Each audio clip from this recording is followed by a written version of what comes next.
Hi, my name's George Waldbusser. I'm the PI on this project. It's funded through the Oregon Ocean Science Trust. This is my recorded talk about our project that's ongoing, uh, titled Olympia Oyster Growth and Survival with Climate Change, Space for Time Field Experiments. And so um, what that is, what time for space field experiments are, is using various locations within a system that have varying environmental conditions that allow us to look at how things like temperature change, salinity, carbonate chemistry may affect growth rates. And so we're effectively using the gradient in the estuary to look at how different conditions might affect growth.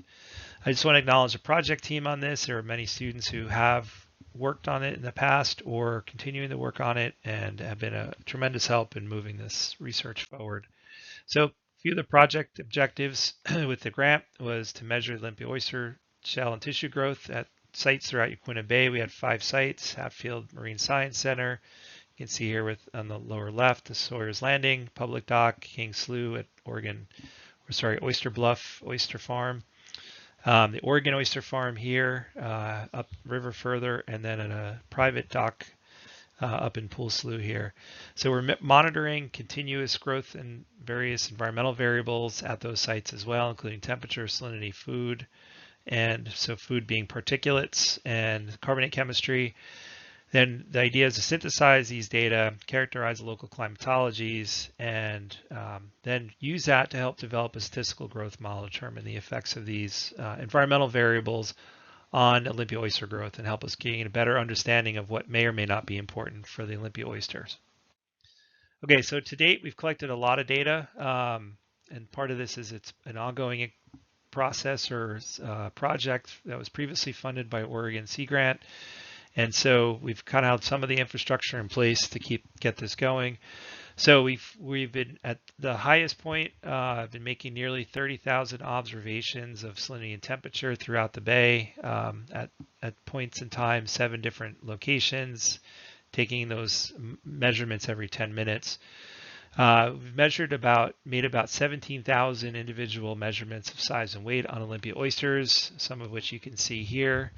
We lay them out so we can trace the individuals, and then each of them get imaged and sized through the images as well as weights, so we can link the weights and the sizes together. We've multiple, about probably approaching 200 discrete samples for CO2 and the particulate measurements. We've done about 11 surface surveys of PCO2 temperature and salinity, as well as monitoring pH. And the years on this are off by 1, so it should be 2022, 23, and 24. And so we still currently have sensors out this year that will be running until about September.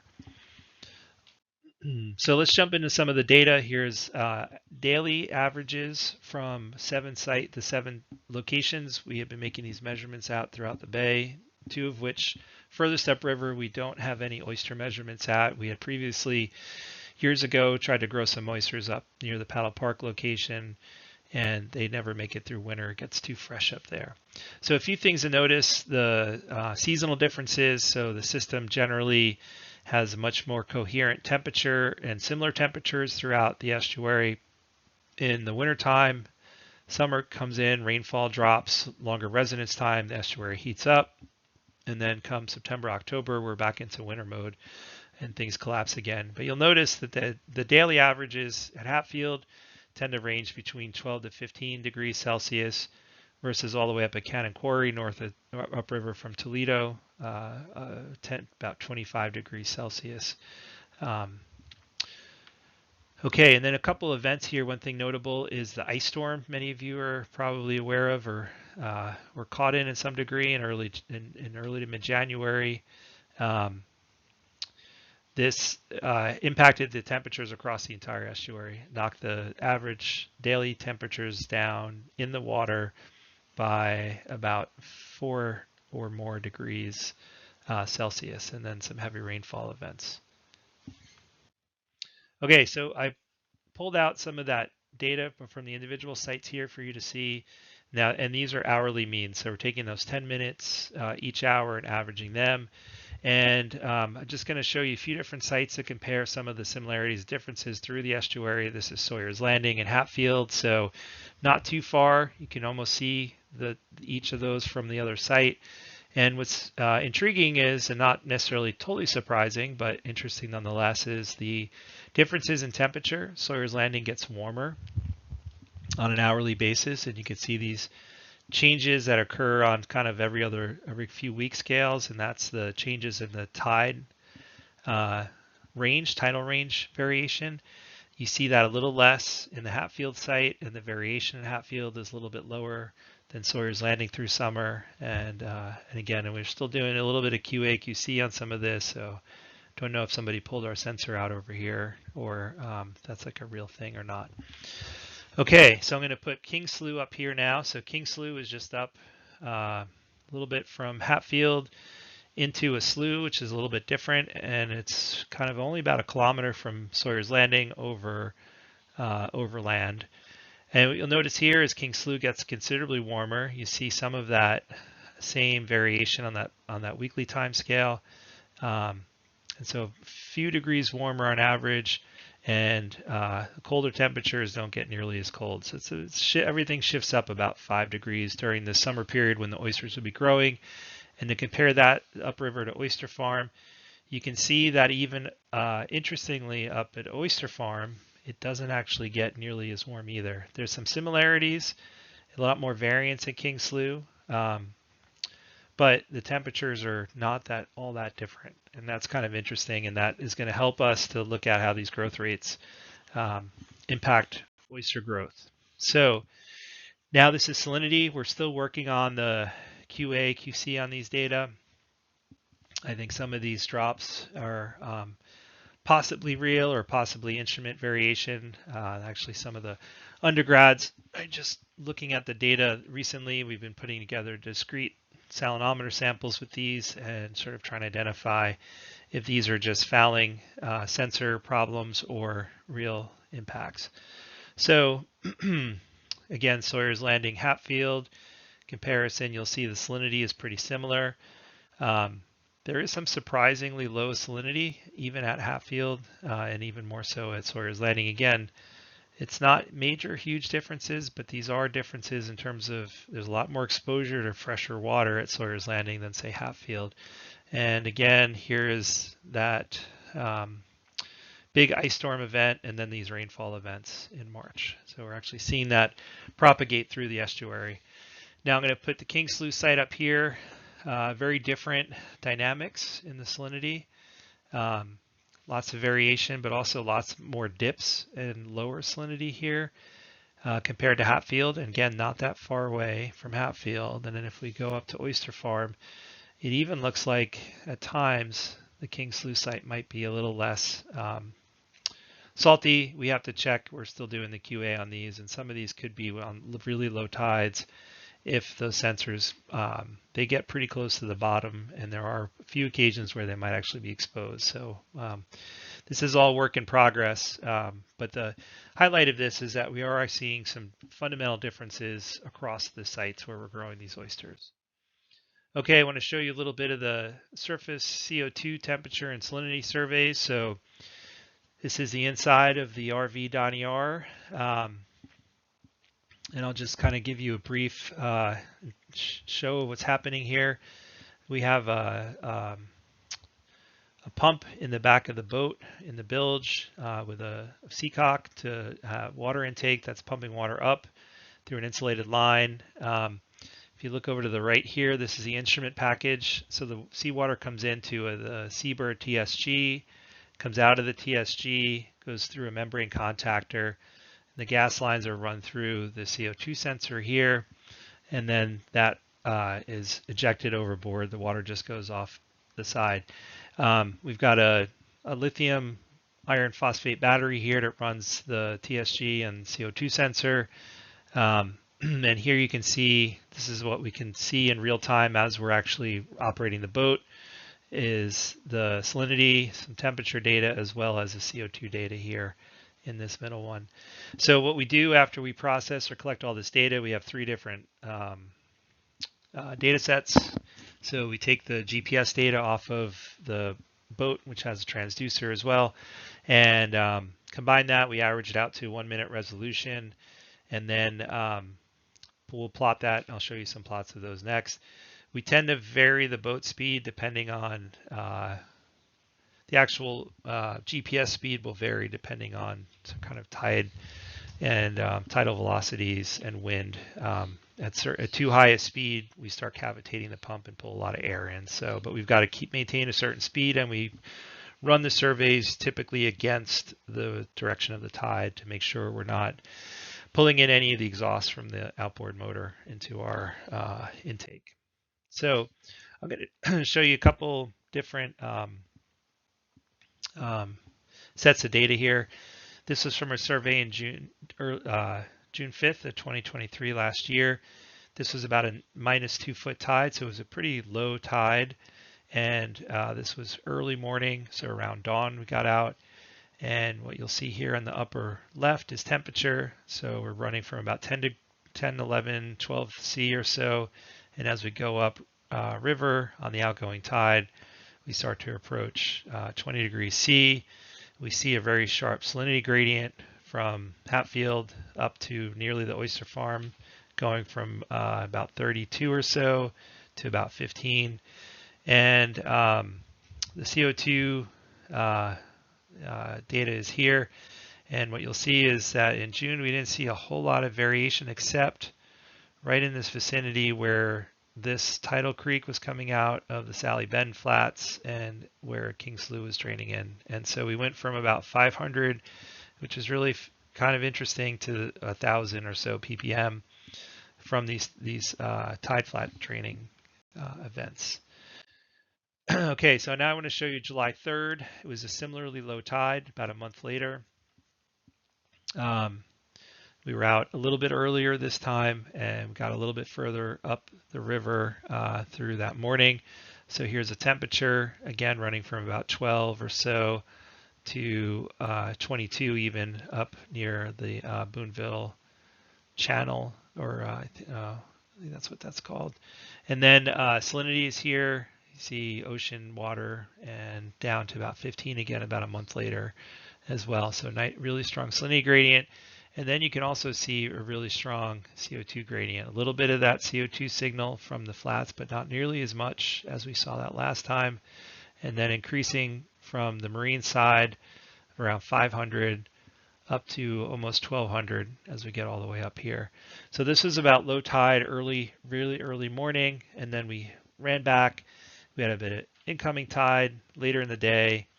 And so we see the temperature, and this is a strong upwelling event was going on as well. So we see this colder water, about 8 degrees C, gradient up until about right even just through here into the low 20s or upper teens. Salinity varying from about 35 to about upper 20s, and very little variation in the CO2 at this point running through here. And then we did one more run. This was midday, just about high tide. So I know the scales are a little different here, but if you look at the earlier transect versus this one, you can see temperature is actually quite a bit colder. The upwelling was get more ocean upwelled water pushed into the estuary, so we get a stronger temperature gradient, kind of higher salinity through the estuary, and despite all that, not much change in the CO2, but largely probably because there was a lot of primary production and the lights were on, so everything was being consumed.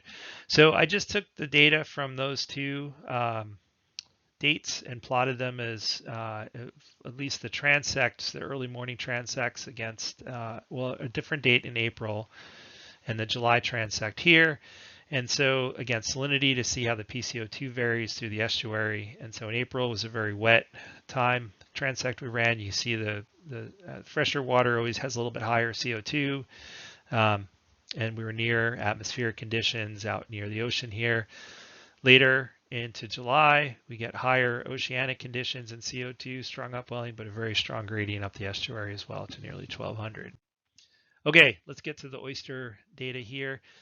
Alongside the Olympia oysters, we also did deploy a cohort of Pacific oysters. So these are actually Pacific oyster data from our 5 sites: Hatfield, King Slough, Oyster Farm, Pool Slough, and Sawyer's Landing, just highlighting the fact that the biggest sizes occurred up actually in King Slough, followed by the Oyster Farm, and then Sawyer's Landing and Hatfield did not do great, and Pool Slough sort of falls out. Actually, Pool Slough's there, Hatfield's there. And then these are the Olympia oysters, similar patterns, interestingly, and notably is similar to the Pacific oysters. We see some growth in summer. Wintertime, things are pretty flat. Mass isn't changing very much, and then big growth as the summer season kicks in here about May this year in 2023. And again, biggest growth up at King Slough for the Olympia oysters, and so really big separation across these, going from nearly not quite double in size across those 5 locations through the estuary, which is really encouraging in our ability to tell these differences and see how these different conditions might impact oyster size and growth. So that's similar data as I have here. These are just the Olympia oysters on the left, 422 days after their outplant in terms of wet weight, and the Pacific oysters. And what I've done here is actually, because there was a range of sizes in the groups that when we put them out, I broke them up into quintiles. So 20%, so 0 is the smallest 20% of oysters, and 4 is the largest 20% of oysters. We had in the cohorts in the Pacifics about 50 oysters for these, and about 100 at each site. So each of these are give or take 20 or so oysters behind these averages. And again, this just reinforcing that same finding. King Slough had the highest growth. It was followed by the Oyster Farm, and surprisingly, Pool Slough was quite a bit lower. It's a historical growth area for Olympia oysters, and Sawyer's Landing actually did considerably better than Hatfield, again, given their proximity.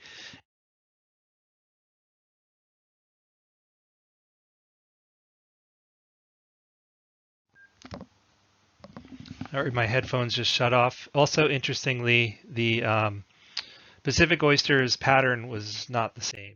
Okay, so putting some of this together, getting towards the end here, this is Olympia growth rate by mass on a per year basis, standardized growth rate for the largest 20% of oysters, just taking the average over that entire growth season. And you'll see a very strong change in growth rate, nearly doubling in growth rate. And it falls along very nicely with the typical average conditions, except for this one point right here. And I don't know if this is we don't really know yet if this is a threshold kind of value or there's something else happening here that's making that growth lower. That point is Pool Slough, and that Pool Slough point is here, which has some of the lowest salinity of all the sites. And so it's possible that the impact or the effect is really a salinity effect here that's masking any temperature benefit that they may have. And salinity, it looks like it gives us a little bit of an idea of some of the salinity range and climatology that they are doing best in. Okay, lots of work ongoing is my last slide. Temperature data, we're nearly okay with all of that. We're nearing completion on the salinity data, QA, QC, and currently working on the ISAMI pH data. We have to do corrections with salinity data, as well as filtering out some of the flagged and error values in there. Most of the discrete samples have been processed. We're compiling that data. We've done a bunch of that already, just amending the rest of that we have, and putting that together with the time series data. For example, we have a lot of salinometer measurements on discrete samples that we can use to validate the sensor data. We're getting close on the weight data, QA, QC for growth rates, the size and images. We have to do more work. We're actually going to re-measure those. A bunch of measurements have been made, and we're working with NVIDIA on that. Some GPU and image classification segmentation approaches to try to streamline that process and make it go much quicker and more accurately. And then we'll rerun the growth rate calculations. I already have the programs written, so that should go very quickly. Some additional spatial surveys, and we're working on putting that spatial survey data together with some of the localized conditions to see how patterns in the estuary change seasonally with rainfall and upwelling.